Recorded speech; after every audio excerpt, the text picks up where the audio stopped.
Good afternoon, everybody. And since we've been recorded, good time of the day to all the online viewers.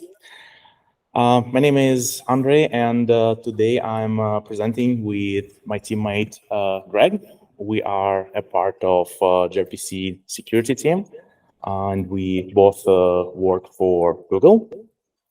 Definitely a bunch of really nice presentations today before hours, so it's tough to speak, especially definitely I think the presentations with dinosaurs was really amazing.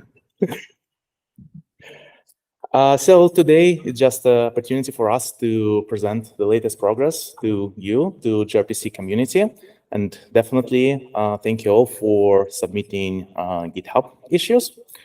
And separate shout out for reporting vulnerabilities. It's really important for us, and this is how we progress. Also today, I noticed that security itself, I think it was mentioned in pretty much all the decks with different flavors. So it's definitely a very important topic nowadays. Also, very excited that there are even international participants in the conference. And before we start, just a few words about the format. So again, since we are presenting together, we have two sections. We will try to split it like 10 minutes, since we are a little bit late. I see people are still coming. And leave like 5 minutes for questions at the end for both of us. Simultaneously, like Kevin and Abhishek mentioned, we are around during the day, so feel free to reach out to us when we are in the lobby. We'll be happy to chat with you and answer any questions you might have. Okay, so today we'll be talking about advanced functionality of gRPC security. What's new there? So first of all, about ideology of the team, what we are trying to achieve, what our design principles are. First one is secure by default, and second is advanced configuration and extensibility. So again, if I try to piggyback a dinosaur presentation, the first one is just buying a bag of dinosaurs. So you grab something out of the box and you want to play with it, you want to test it, you want to check if things are working as expected. And it should have some meaningful default features. That's what we mean by secure by default. Talking about advanced configuration, while I was checking different issues on GitHub and questions on gRPC.io, there are all different use cases where gRPC is used, and one really caught my attention. Person was asking about gRPC running on GoPro camera. So definitely we cannot cover all the potential use cases like that. But the idea is that we provide flexibility for advanced users to implement the functionality they needed. So we're still adding features to Advanced API, which is experimental across the languages. And real experimental here means it is already quite stable, but we still want to add a few more features before officially stabilizing it. And the latest features we're going to discuss today, they're like audit logging and CRL. Once we add all the features and Advanced API stabilizes, we make it public and stable. And again, definitely, we are welcoming all the community feedback if you have some features in your mind and our current interfaces do not allow to implement that. Please reach out to us. Please raise issues on GitHub. We definitely cannot promise that we'll be able to work on all of that. Like it was mentioned before, there's always competition for resources. So upvoting also makes a lot of sense. It helps us to understand that, yes, this feature, this request is needed by community. So talking about audit logging. Why we're doing that? A few words about modern security environment. And again, environment is designing things. First of all, if you're listening to the speaker who was from VMware talking about zero trust security and zero trust architecture, then you are familiar with this stuff. But anyway, I'll just do some kind of refresher. So zero trust architecture is a term by NIST. There is a publication, you can easily Google that. So literally the idea is that it's a set of cybersecurity paradigms that move defenses from network-based, from static-based things to focus on users and resources.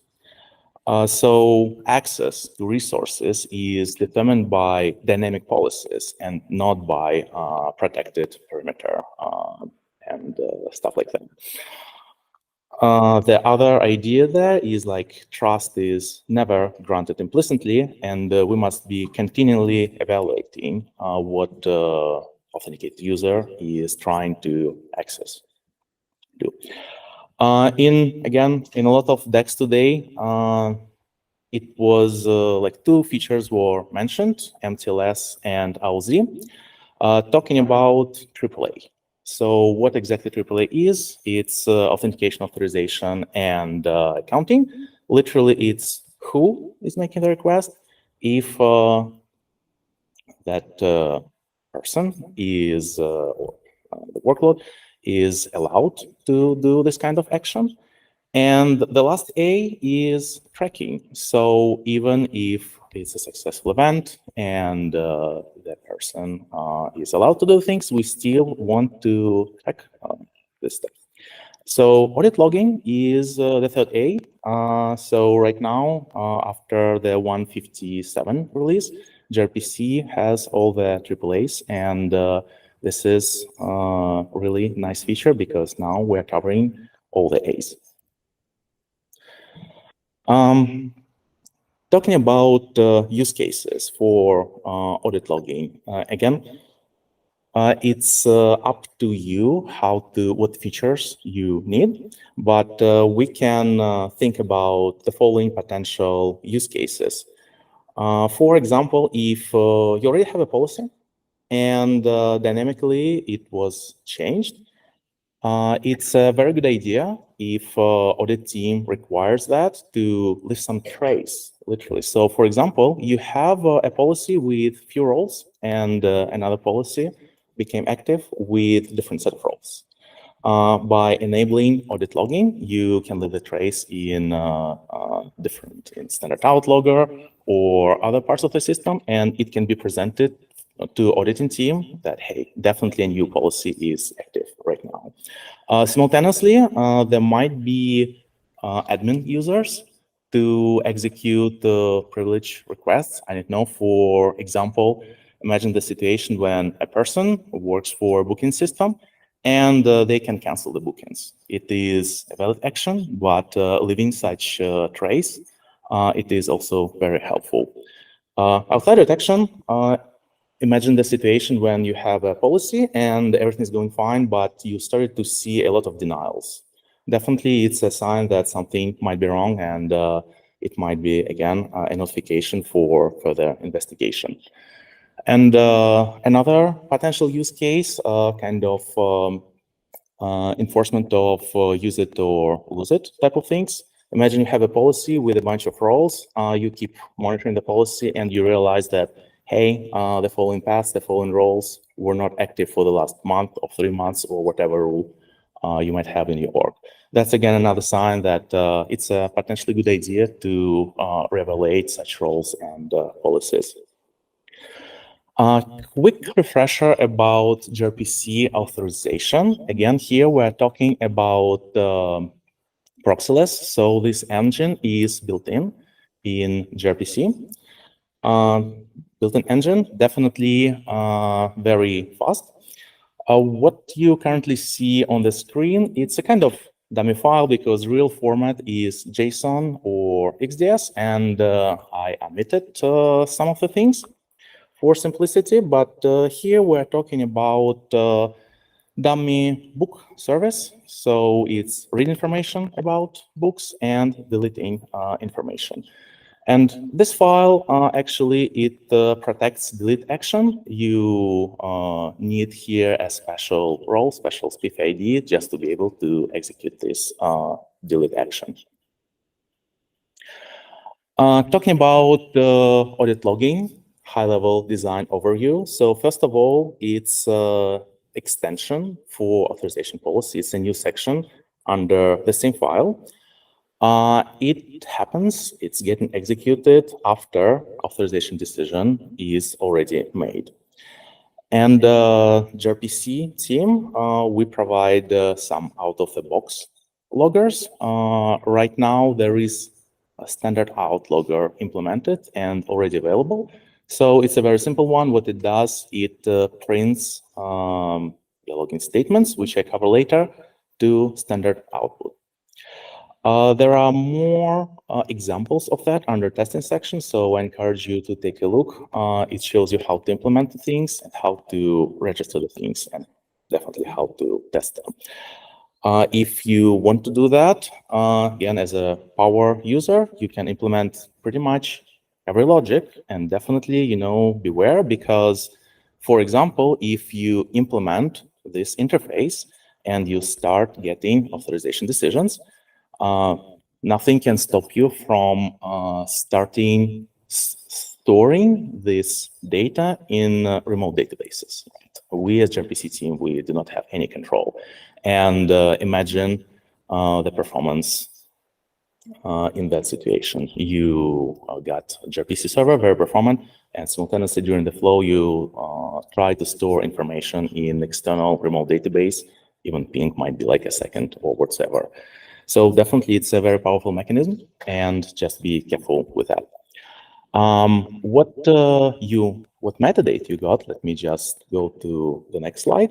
So what you see here is metadata available for you. What is available is definitely full method name. Again, here I'm covering our dummy bookstore service. Also have a principal, so who made the request, policy name, it might be, for example, a file. Here we have my bookstore file, matched rules, so which exact rule the request matched, and authorization decision. So for example, in this scenario, it is false because a regular user cannot delete a book. Now, the last slide, how to do a very simple hello world, how to enable the things. Again, I'm just omitting a good chunk of the policy file, but you see at the end there is a new section named Audit Logging Options. And under that, we have audit condition on deny. The thing to keep in mind that deny here is actually outcome. So it's outcome based. Both allow rules and both deny rules, they can produce denial, for example. And the last few lines about the audit logger, you see there is a name, standard out logger. It's again pre-built logger, which is available. And definitely it's already registered. So if you just add these few lines of codes, you can again run some requests. And this is a sample outcome you might see. Again, there is another JSON wrapper around that, but the metadata, this is a good sample of metadata you are going to see. Again, this is a built-in logger. If you would like to implement something on your own, this would be like very, very similar. And again, I encourage you to take a look at testing examples, and you will even see how it's possible to combine multiple loggers in one. Thank you. Greg?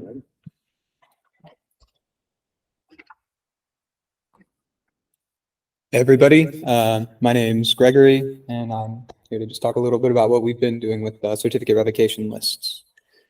So to kind of discuss CRLs, first we have to all get on the same page about public key infrastructure, or PKI. This is a very deep topic, and I'm just going to really scratch the surface. But I just want to make sure we all are kind of on the same page. So to use an example that a lot of us probably do every day, you go to your favorite website on your browser, google.com, and then Google will present you a certificate, and your browser knows how to take that certificate and verify that this google.com is actually truly the google.com that you want to connect to and not somebody spoofing that information. That certificate comes from somebody called a certificate authority, that they're responsible for issuing certificates. And your browser trusts them, Google trusts them, they're trusted. They're a trusted other party. So that certificate authority can also issue certificate revocation lists saying, hey, I did issue this certificate, but now you don't want to use it anymore. It's not good. Variety of reasons, maybe a private key leaked. It's just a good thing to be able to do. And RFC 5280 defines the X509 standard for certificates and certificate revocation lists. If you really want to dive deep into that standard for Internet PKI. Thinking more about gRPC, it's not like a human on a browser connecting to a website, but more service to services. A lot of times wanting to do mutual authentication with each other. And in this case, your organization, whoever you're running gRPC for, probably has a team that's in charge of and is your certificate authority. They're creating certificates, certificate revocation lists, distributing them all over your fleet. And often they're kind of on the disk of the servers that maybe your microservices are running on. So that's what CRLs are. So hopefully you understand why we want to be able to support them in gRPC. So the current support is very tightly coupled to OpenSSL, and it's not the best. So it uses this function called X509 lookup hashter.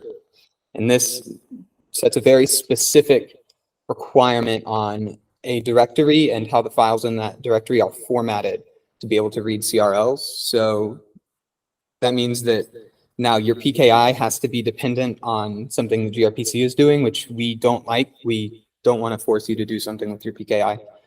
And there's zero flexibility for you to do other things. Another issue with it, because it's kind of based in OpenSSL, languages like gRPC Go that implement their own stack, they don't use OpenSSL.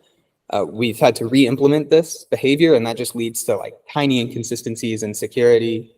And that's also just kind of annoying for everybody that's trying to use it. And this is kind of what it looks like. I hope that y'all can read that highlight.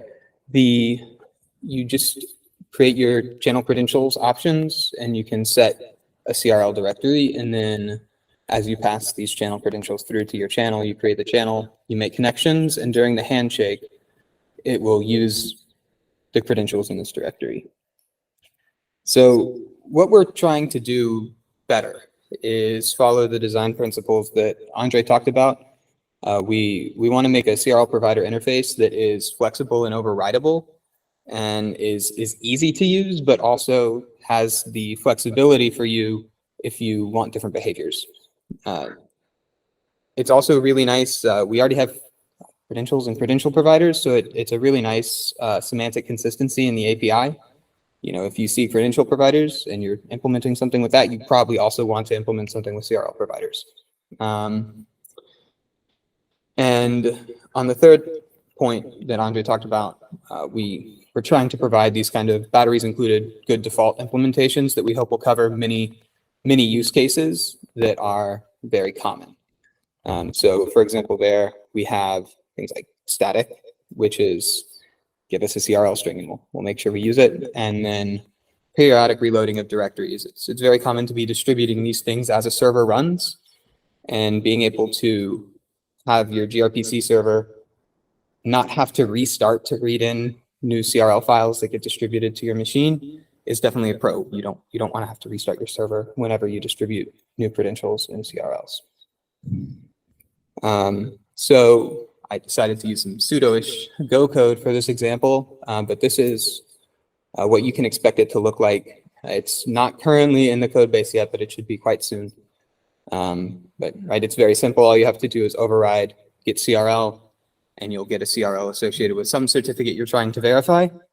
So on the back end of this interface, you can implement whatever you want to store and get CRLs, and then just return them through this interface. And then it kind of cascades through the options the same way that the other option did, where you have your options, and then you'll set this provider. And now when this server goes to do a handshake and verify a certificate during the handshake, it'll go ask this provider, give me a CRL so that I can verify this certificate. So that's pretty much all I have on certificate revocation. And we're back for Q&A session. If you have any questions for any of this topic, we'll be happy to answer. Anyone?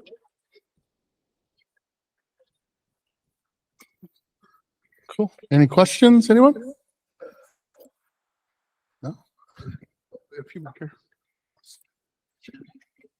So the auth policies that you have shown are specifically on the SPIFFE. Okay. The auth policy that you have shown, the principles are specifically on the SPIFFE IDs, which are from the certificates, I assume. Is there a reason why we did not use regular username password? So regular users with username password types of authentication cannot go through the auth policies? So that's a... Oh, okay.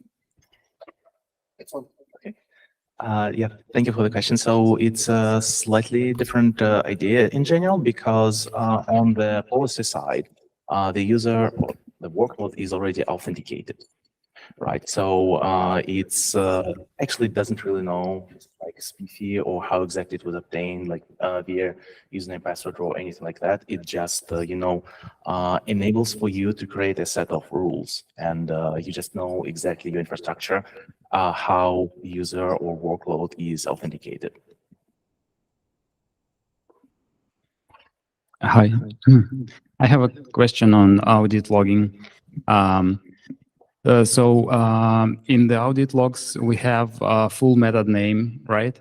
But what if our allow or deny decision based on, or can it be based on the internals of the RPC message? So is, for example, if only some subset of books we can delete or not, like by book ID or some book category.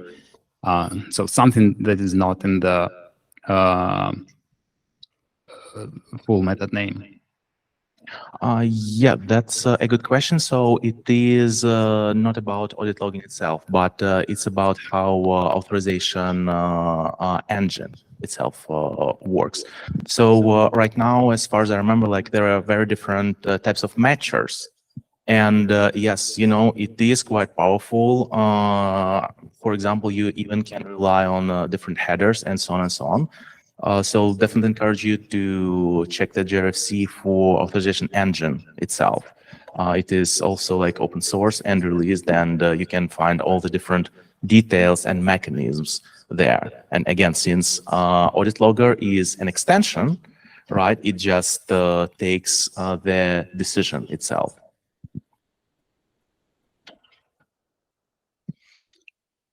Wonderful.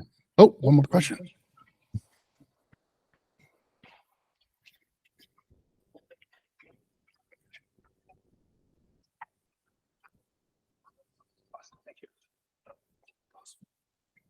For the CRL provider, I would like to ask, how often is the provider pulled? Because, you know, like getting the CRL could be a time-consuming procedure. So if it's pulled for every incoming request, does that mean there are some caching policy, a caching mechanism required on the provider implementation, something like that? Right. So every time you're doing a handshake and you want to verify certificates, you're going to want to get CRLs. So the idea is that, yeah, you'd have it stored in memory definitely on the provider. So when this function gets called, it can just return something very, very quickly in memory, because it's kind of like on the critical path of making a connection. It's during the handshake. So there's definitely, you would not want to like make a network call out to fetch a CRL every time you called this. You'd want to have something that loaded it asynchronously and would return it from memory. Yeah, so just to clarify, so what you mean is that part of responsibility is for the CRL provider, it's not in gRPC. Right. Okay, thank you.